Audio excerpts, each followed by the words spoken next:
Hey, welcome everybody. My name is Chillin X1s, and welcome to the first episode of my talk show powered by DoubleBluff Esports.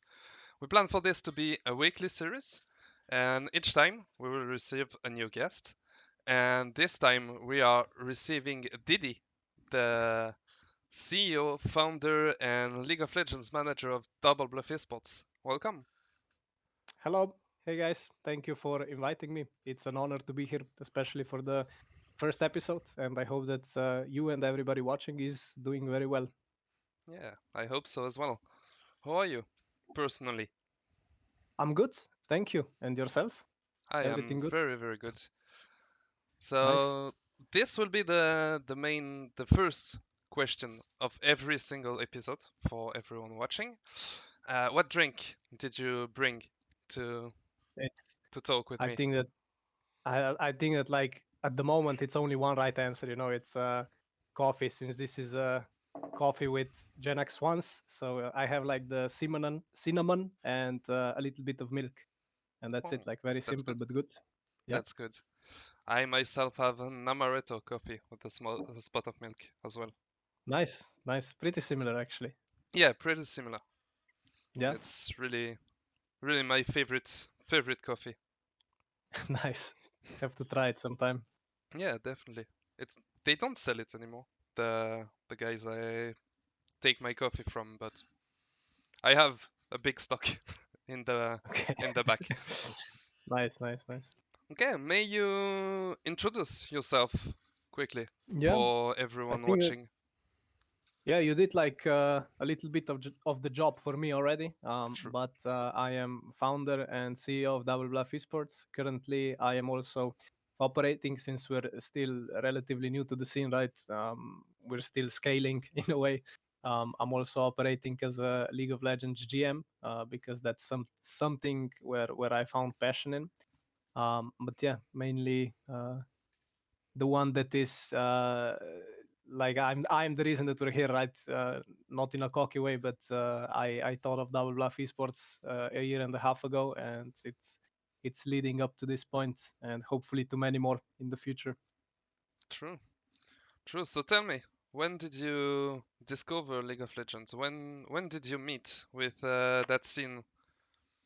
It was actually fairly recently, like 3 years ago. It was at the start of COVID, so 2020, and I started playing it because my friends were playing it, and I was like always. I liked video games, but the thing that was important for me, like it was more of a way of hanging out. If you couldn't hang out in person, you could hang out over internet with video games. So I was never like a big fan of single player games, right? I always wanted to play stuff that where I could play like these games with my friends, right? So they were like, there was a point where they all played League of Legends at the start of COVID, and I was like, still stuck with Fortnite. And then I had to move as well. And I actually didn't like it too much for the first month, but then I got hooked, and yeah, it all connected in a way. Okay. And did you start watching esports, League of Legends esports at that time as well, or did you knew it before? Maybe it came afterwards. Yeah, I started like pretty much it aligned, right? So I watched League for maybe 2 or 3 months, and that was the point where I actually started liking League. And then I started watching LEC. It was the first split that I watched was summer split 2020 of the LEC. I followed that one in full because like before that I played some FIFA on a fairly high level, Okay. so I watched that as well, so I was aware that that's like an all esports scene, and like Fortnite had a big viewership as well.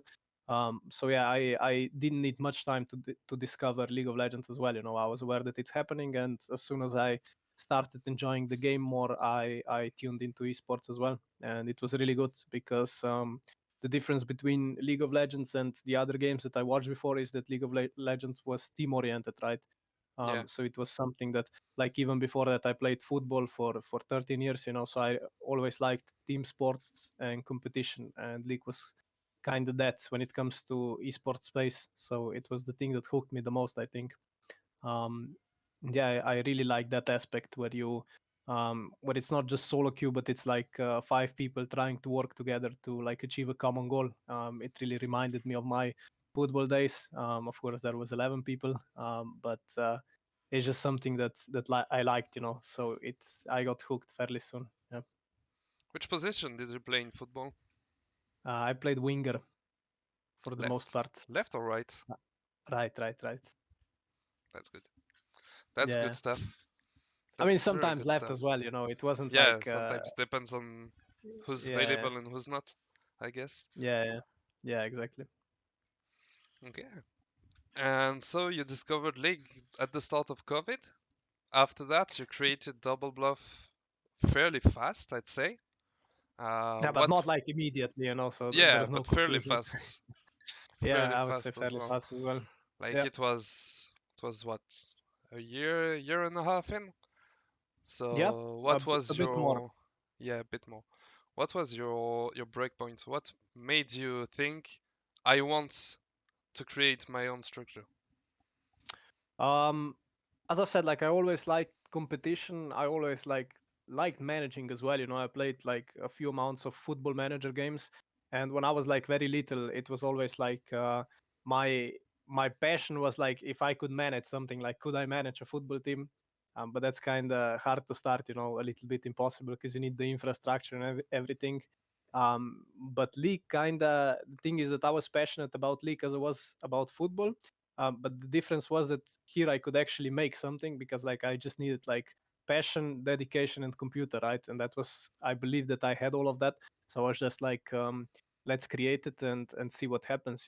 Let's see what I can do if I work for that. And at the end of the day, I would be able to see if this is actually something that I would be good at. So yeah, I would say mostly competition and passion for like doing stuff that I like being involved in that. Also, I saw like because it's still relatively new, right? The esports is fairly new. That compared to football, there are still a lot of stuff that could be improved, to get to the high level. There are some stuff that teams do that I disagree with, like the methods and stuff. I will not go too deep into that. But it's basically I believe that if I add my own twist to that with the experience that I gathered in traditional sports, I could be successful, with the team in a way. And so far, I'm very satisfied to where we got in 1 year, and I'm very much looking forward to the future, what can happen in another year, two, three.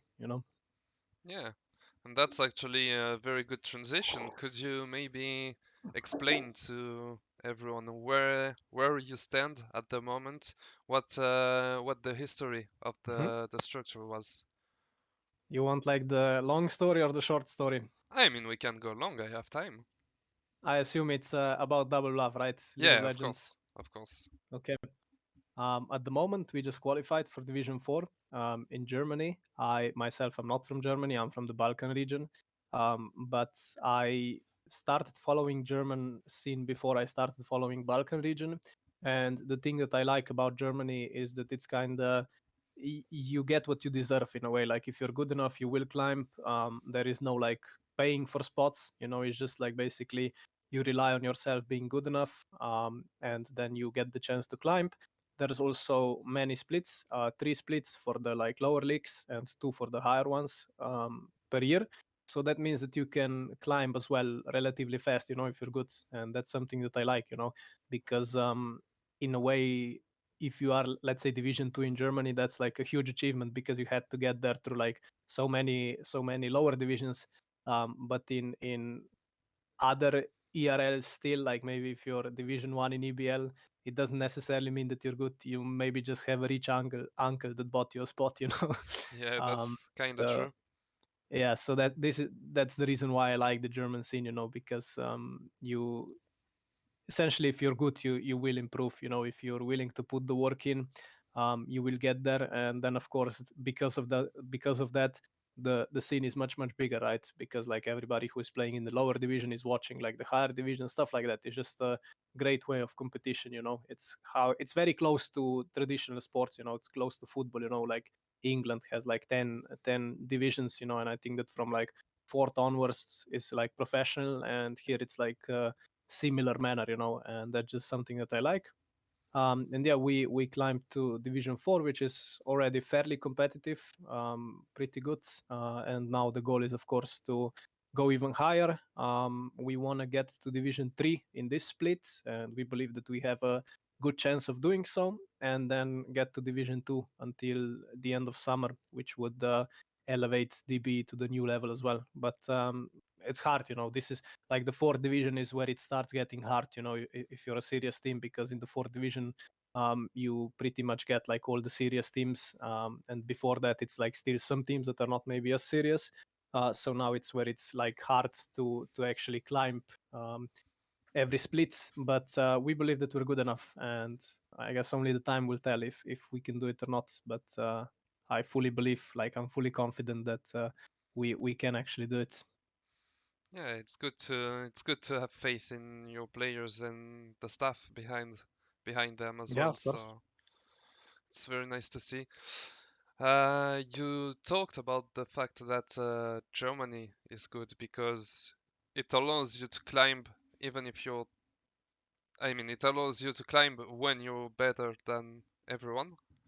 Do you Hmm. think that it's something that might get incorporated in the European scene in the future, like maybe opening the LEC, having promotion brackets, maybe just like we had in the good old days before the franchising. What do you think about that? Yeah, I sincerely hope so. I think that franchise is good in some ways, but I think that for League of Legends, at least in Europe at the moment, it does more bad than good, to be honest. One thing is that teams that bought a spot can kind of stagnate, and this is like one big complaint that, for example, a team that bought a spot, they can't lose it, right? So it really doesn't matter what they do. Like they could field a roster full of diamond players, and it wouldn't matter because they can't get relegated. And it's also something that I know is like what the majority of community doesn't like. It's in a way being able to keep a spot without putting in the effort. I'm not saying that that's the case, right? I believe that every team in the LEC is putting in the effort. It's just like it differs. Like maybe some teams are putting in less effort because they can afford to. And now it's kind of we're stuck with the franchise because the teams paid for the spots and for the franchise. So I'm not sure how they would do it, like how they would go from franchise back to the way where I don't know, like first two teams from EU Masters get to promote. But then it like the issue is with League of Legends is that it opens up a lot of new questions as well. Because for example, like let's say that you like have a crazy year as a like average first division German team, right? Or let's use like a Spanish team, Hmm. you have a crazy year like you do the Leicester or Greece in Euros run if we compare it to football. And let's say that you get to the EU Masters finals and eventually like get the promotion to LEC. Like what happens now, right? Because then you need to like move your whole infrastructure to Berlin, or like you have to have your league team stationed there because like they play there. So it's like a lot of logistical issues as well that maybe league is not ready for. I believe that in 10, 20 years, because I firmly believe I'm one of the people that think that esports will take over traditional sports eventually, because it's just the way that like our um, path, like we're oriented into like digital world. So it's like projected that it will by the like I don't know to 2050 it will overtake the traditional sports. But so I think that like in the future that is what will happen, like also with the franchises, that we won't be stuck with franchise in the LEC for forever. I think that it will change. It's just the question when, but me personally, I would hope that that would happen as soon as possible, so we can get like some better competition. Like, 'cause let's say, I don't know, let's use the most notorious ERL organization, right? Carmine Corp. I hope that I didn't butcher the Nah, pronunciation. it's fine. Um, but they could like they eventually they have the structure and the money and the players that like they could be the best team in Europe. I'm not saying that they are at the moment, but they could be, and they couldn't even qualify to Worlds from French ERL, which is a bit annoying to me.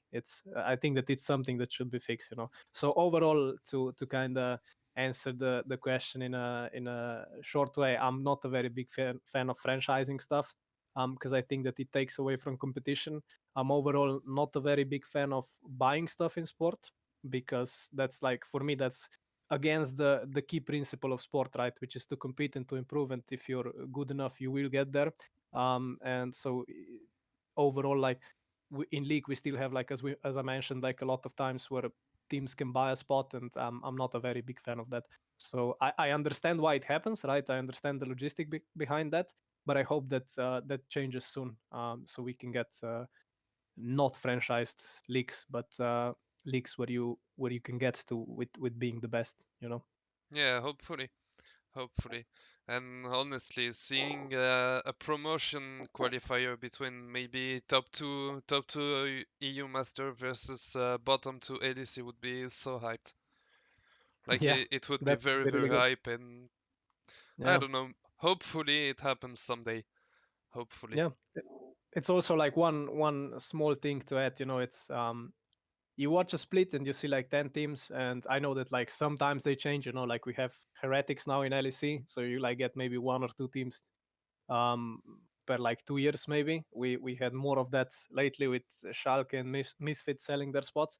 But essentially, like you get to see like the same games all over again, you know, and you can get kind of tired of that in a way. You know, you get to see like the same 10 teams playing against each other. And I believe that the new format that they introduced in the LEC is really good. But overall, I think that it would be better if you would have the promotion system, because there's a reason why it works better, let's say in America, for like the NFL and NBA and stuff like that. But Or it's even it's a for different scene. football and stuff. So yeah, I think it definitely makes sense. Speaking of the new format, do you think that best of threes is the new way to go? Do you think it's going to be beneficial for Europe compared Yeah, to just 18 best of ones and then playoffs? yeah, I think that it's for sure good. I as I've said, I think it's a like a step into the right direction. But I would also say that it doesn't make, like, if somebody is thinking that Europe will be candidate for like winning the worlds now because of that, because we have best of threes. That's not the case, right? The Asian region, so China and Korea, they are not better than we are because they have like best of threes. That's just something that nobody should think. They are better because they put in much more work than we do in Europe.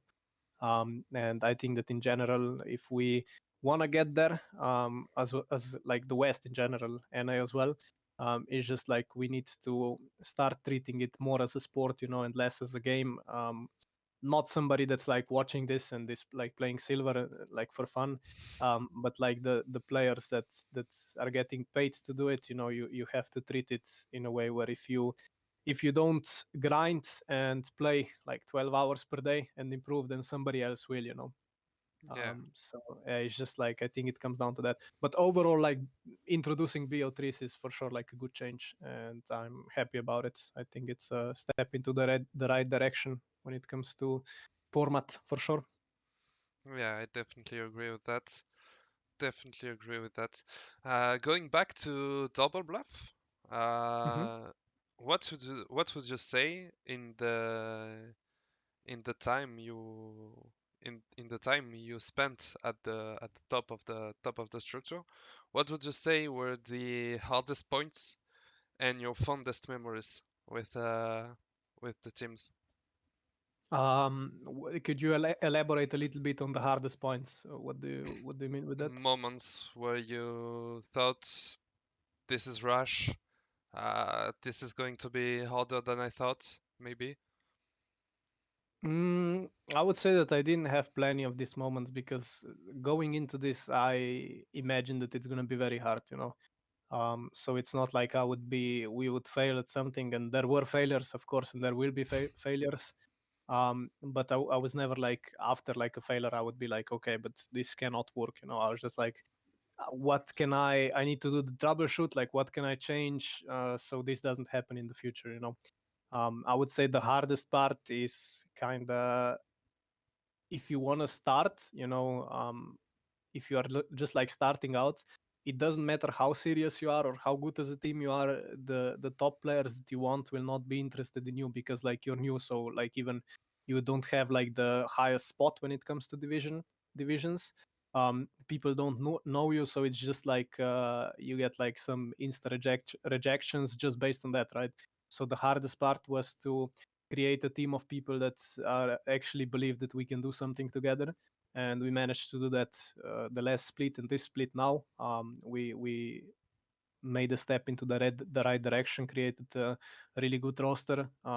And yeah, I would say that the hardest part is to get to that point where you can get some people that actually believe in the project and are willing to put their piece of the puzzle in as well, to get there. Um, and the most like rewarding things that happened so far is of course the promotion to division 4 was really nice. It wasn't I was really happy, right? But it wasn't like too special because it's I don't want like division 4 is not my end goal, right? It's just like a step along the way. So it really doesn't mean it means that you're like taking the right direction and that you're doing well, so it's like kind of confirmation. But it doesn't mean too much in a way like, okay, now we can do this, because it's still um, I would say that until the end of the year we need to get to division 2 because that opens up a lot more doors. That essentially means that you are one of the best ERL teams in Europe, because German division 2 is better than 90% of ERL Division 1, um, just because like right now LFL, Prime League, and Spanish League are way ahead of everything else. So like for example, in Division 3 in Germany, there is like Division 3, in my opinion, in Germany is already better than every other ERL, other than Prime League, LFL, and Spanish League, and maybe NLC as well. But they did lose their status this year, so it might be the case for NLC as well.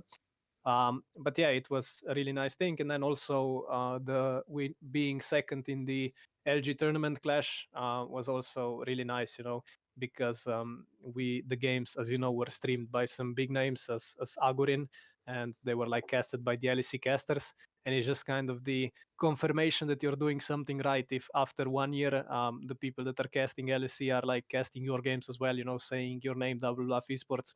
It felt very rewarding, but still it's only additional motivation. It's not like, okay, now we're there, it's just like a nice moment, but we need to focus to get more of them as well. Yeah, definitely. It's that kind of moment that help you push forward and Yeah, put of in course. even more effort. So you kind of spoke about your plans for 2023. So Yeah. obviously the goal is Division 2. Maybe maybe becoming pro as well, Hmm. arriving in Division 2. But what are your plans for the longer term? Like, do you plan on going even forward, trying to maybe get a spot in Division 1, trying your best at EU Masters? What are your end goals? Well, for me, there's only one end goal, which is like eventually winning worlds. As crazy as it sounds, you know that I say it a lot of times, but Yeah. it's like the thing is when you're like a new org or the org that is just establishing themselves as we are, somebody will stumble upon this interview and they will say like, what is wrong with this guy? He's nowhere near, and he wants to win worlds now. But for me, it's like with everything that I do that I'm passionate about is just like I want to be the best at. And if my goal was not to win worlds, then it would be like what am I even doing? Like why am I even doing this if I am not planning to be the best? Or if I don't believe that we can win it, like who will? You know what I'm saying? So it's not even like I'm not even like saying it for content or trying to be delusional. It's just like I want to win worlds. I want to be the best team in the world. I want to be the team that maybe saves the West, one day. But yeah, that's the end goal for sure. When it comes to League of Legends, maybe a bit short-term goals are more realistic, as I said, like Division 2 until the end of the year, and then next year already trying to get to the point where we would be able to play EU Masters, and then after that in 2025 we would see what can happen, right? But when it comes to the organization, I was never a big fan of some teams that are like more a community teams that have like million teams in one sport, esport, because it's like it's fine as a community project, but you don't see Fnatic having 40 Fnatic teams over Europe. I feel like you need to make a decision. Either you go in as a community project and you do like you have a bunch of small teams and you kind of build on the community, or you want to go in as a project that like focuses, like you prefer quality over quantity and you focus on one thing and you are adamant on reaching your goals with that, right? So in a way, I would, when it comes to League, I wouldn't expand where I would like try to get the name out by creating 20 DoubleBluff esports team. That is just not the way. That is not something that I would believe in. When it comes to League, I would have an academy team when there will be a time for that, and also a female team. That is also a plan for the future. So essentially, like three teams, each with their purpose. Um, when it comes to League, right? Yeah, But overall, if you want to be like successful, I don't want to like create a League of Legends organization. I want to create like a esports lifestyle brand, that everybody who would know gaming would be able to associate that with DoubleBluff esports, to be able to kind of offer offer something to like everybody who would stumble upon us, so it would be a brand. um and esports wise, of course, using League of Legends because it is like something that I'm passionate about to like figure out the model, but then trying to transform into other like games, other areas of esports. So we would we would have like I don't know, out of the top of my head, Valorant team, FIFA team, Rocket League team, Fortnite team, and just essentially expand, so people who don't play League but play Fortnite could follow DoubleBluff esports as well. If that would be something that they would like, or they would like our way of doing stuff. But on short term stuff, as I've said, like getting somewhere with League first, and then until the end of the year, try to expand into few more games to kind of test the waters, and then just gradually building things out, as we did so far. And then you kind of see how the path will unveil. yeah, It's just how I believe it works. yeah, definitely. I like that mentality of trying to win it all, even if people don't believe in it. You believe in it, and that's what's going to push you. And that's definitely a very good mentality to have. Do you think that expanding into other games, aren't you scared that you will not kind of know what's going on the scene? Like um if it's game you're not very familiar with, aren't you kind of scared of what could happen because you're not familiar with the scene? Yeah, I mean, the thing is, right, as I said, like with League of Legends, I am passionate about the sport, like doing the GM role because I spent way too much on League as well. So it's something that I enjoy, and I got really familiar with the faces, and I got to know a lot of people. But I believe that like you do the work best if you're passionate about it, right? So, for example, if we transform, let's say, into Rocket League, I wouldn't be the one that is like operating the Rocket League team. My job there would be to find somebody that I trust and would be as good in Rocket League as I am in League of Legends.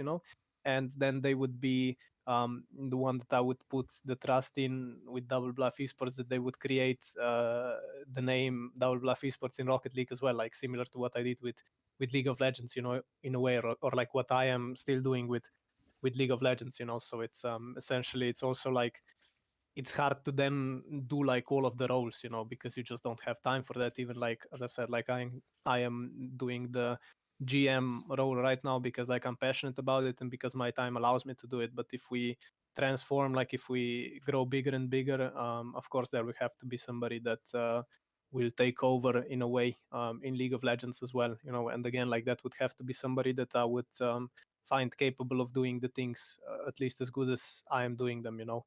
Of course, like when it comes to, I don't know, like probably the most famous example is like G2 with Carlos. Yeah, Obviously the times are different now in the last few months.